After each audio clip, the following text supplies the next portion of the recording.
Hey gang, it's Monday. We've rocked out a hard day today. It's time to now develop ourselves. Okay? Now we talked yesterday, three words that everybody who runs into us or whatever, three words that are always going to be associated with you. You also redefined, we've put a definition, learning, whatever, for 2019. Now we're going to look at 2020 and everything that we're going to need to do to make 2020 an amazing year. Now, amazing is going to be kind of our key thing, but the idea is to move you more into a level up. So if you remember, last week I told you we had to make two lists. Things we wanted more of and people we needed more of, or experiences, okay? So let's talk a little bit about the experiences. I want you to look at that list and pick three of them. And what we're going to do strategically is look at a strategy to get those done. Even if we get one done, that is a serious victory. You get your whole list done, awesome job. You are a definite beast. And I'm proud of you for that. But let's at least key in on the three major ones. Now, these are your three musts. And it's going to really propel us. The smaller ones, I have a belief and a feeling that if we concentrate on these three big ones, the smaller ones are probably going to climb into fruition as well. Now, I may not be totally true with that, but for the most part, I've noticed that a lot of times they seem to fall into those parts. So we got three things. Now, we need to look at that thing. Let's say it's take a vacation. Okay? Let's literally reverse engineer. How much do we need for the vacation? And then what do we need to do each week / each day to make that vacation happen? Okay?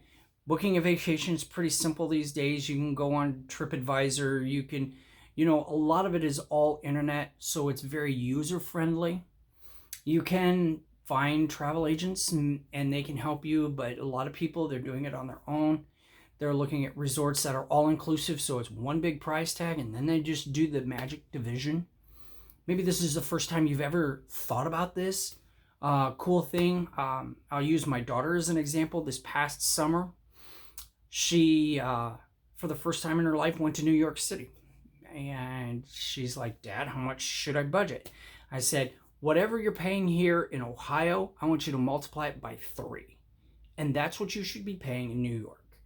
And she's like, well, what about a hotel or something like that? I said, you can Airbnb something a little bit cheaper. And 2, you want to get your stuff outside of the city. Because anything within Manhattan, within the city, you're just getting taken over the coals. So what did she do? She got smart. She got an Airbnb, I believe, in New Jersey. So it was cheaper. And number 2, she was also going to drive the car into the city and try to find parking. I said, you're not going to do that. The best thing that you can do is use Long Island transportation, the bus, the subway, your feet, and the train that'll take them from Jersey to New York. Long story short, she actually did it under budget. So I was really, really proud of her, but we had to look at what she was taking and how much she planned on spending. So props to her. Another good idea is if financing is the issue, you got to look. Okay, a lot of times your job, okay, many people define job as just over broke or just on bills. Now, I'll admit, there are people that make a lot of money. They also got pretty big bills, or they just got big problems. And so they got to make all that money. But for the most part, most professions, a lot of times don't allocate unless you're good at budgeting. And I'm taking this from a position of somebody having to struggle with their finances because we really haven't broken into finances yet. That's going to be more of next week. But right now we're going to look at this strategy, putting it together. So let's look at what we need to put aside Who do we need to contact? Do we have the right contacts? Maybe a friend of a friend of a friend of a friend has something like a timeshare or a rental property that you can use on your vacation. A good example for that is my boss, who got married almost 2 years ago, knew somebody that had a timeshare in Cabo. And so that person rented out the timeshare, or actually gave it to my boss as a wedding gift for his honeymoon. Talk about awesome.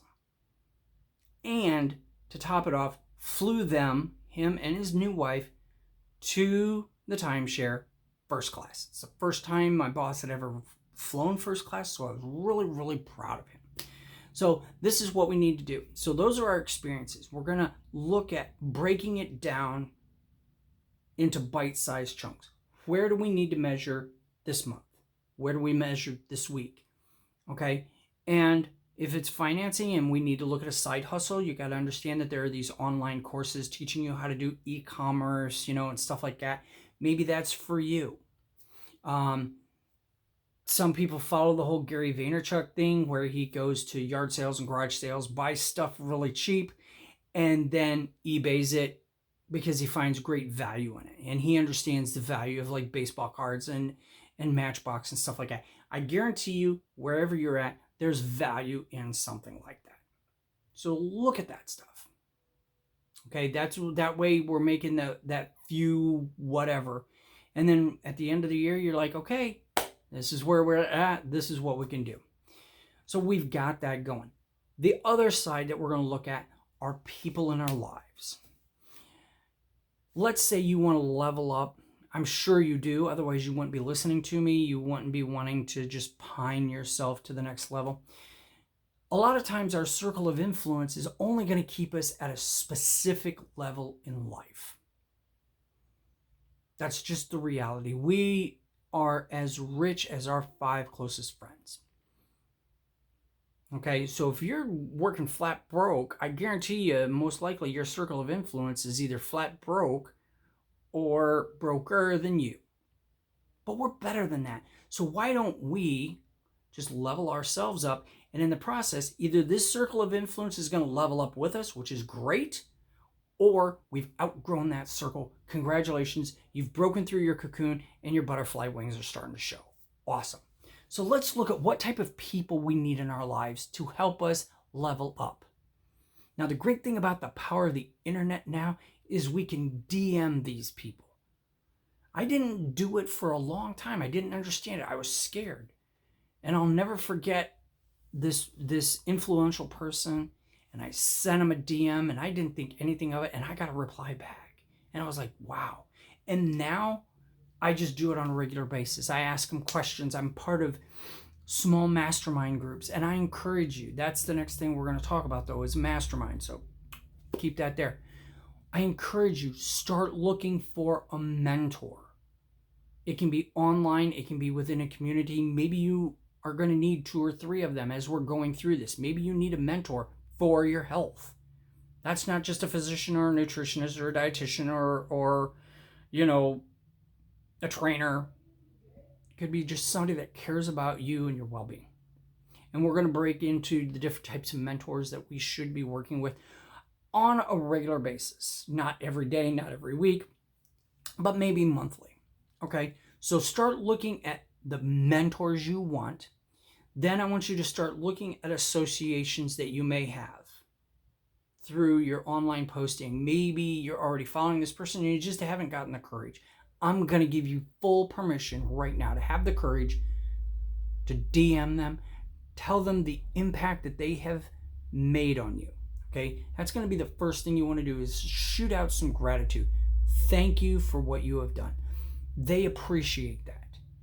And you're going to give, and you're going to give, and you're going to give. And then, after you've given a whole bunch, then ask them, hey, is it possible we can talk? Give me a few moments. Direct me, guide me. Maybe they've got a course, and you call them on the phone and be like, I can't afford your course. Is there a cheaper plan? Is there a cheaper setup? odds are you may be able to work the financing. Congratulations, we got this side hustle, or we've budgeted correctly. You see how this magic's going to work? And I'm going to be there as well because I'm looking at getting better mentors. I had good mentors these past couple of years, but because I want to level up even more, I got to have 6 and 7 digit earners in my circle of influence because they're going to force me to be thinking and working and acting and everything like them so that I can be in their circles, so that I can associate with them, so that they can introduce me to other people. Just think about it. You sitting in your home and you're like, yeah, I'd love to just say hey to Warren Buffett. It can happen without you going to Omaha for the shareholders meeting for Berkshire Hathaway. It could happen, and we're going to make it happen. For me, I'm looking at a couple of conventions this year that I definitely don't want to miss. Some online things that I'm probably going to pay a little money for, but the experience is going to be worth it. You know, and with the family, we've already got pretty much the first 6-7 months socially planned out. So we're going to be kicking it off. So that's where we're going to be keying in on this whole week. Strategy for 3 things over here, strategy over here for coming into mentors. I'll see you on Wednesday. Let's compare some notes. I'll give you some more coaching tips. And then next week, we're going to really ramp things up because we've only got a few short weeks left. This year is literally almost over. I want you to be fully prepared so that on January 1st, as the ball drops on a brand new decade, you are fully prepared to take it on with all 4 wheels running, and you know that it's going to be an amazing year. I'll see you in a couple of days.